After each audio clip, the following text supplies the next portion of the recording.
આડા પડ્યા. પછી વાતો કરી થોડીક વાર. પછી 2 જણા રિલેશનશીપમાં આવ્યા. પછી રિલેશનશીપ પતી ગયું. પછી મેં એવું કીધું કે હવે જે બી હતું પહેલાનું એ બધું પતી ગયું છે. આપણે પેલા છોકરાથી કોઈ મતલબ નહીં. આપણે ક્યાંક બહાર જતા રહેશું રહેવા માટે, મેઘાણીમાં રહેવું નથી, બરોબર. તો એને શી ખબર શું થયું, તો એને મને સટાક કરીને લાફો મારી દીધો.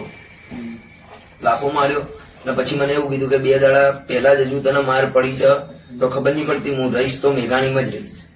હા, પેલાથી મારો કોઈ કોન્ટેક્ટ નહીં, પણ હું રહીશ તો મેઘાણીમાં જ રહીશ. તો મેં કીધું ના, મેઘાણીમાં તો નહીં રહેવા મળે.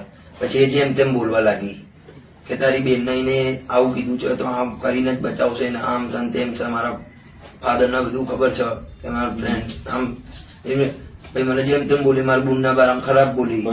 પછી મને આમ ગુસ્સો આવ્યો તો વેપનથી મેં એનું હાથથી એનું એકણ ગળું એનું મેં દબાઈ કાઢ્યું. બસ આટલી બીના બની હતી. પછી એને ટી શર્ટ તો પહેરેલી હતી. પછી એને મેં પેન્ટ પહેરાવી ને પછી પેન્ટ પહેરાવી દેવાનો ફોન કર્યો મેં કે દેવા તું ઉપર આવી નહીં લે. બસ દેવો આવ્યો, દેવા એકણ ના આવ્યો, દેવો એકણ ના આવ્યો. બસ પછી એકણથી દેવાએ મને એકણ પૂછ્યું, દેવાએ મને પૂછ્યું કે ભાભી જોડે નહીં આવતા. મેં કીધું ના, હવે નહીં આવા. મેં કીધું હવે નહીં આવા. બસ એટલું કીધું. દેવો કે કેમ નહીં આવા? મેં કીધું બસ પિક્ચર પતી ગયો, એકનથી નીકળવાનું કર.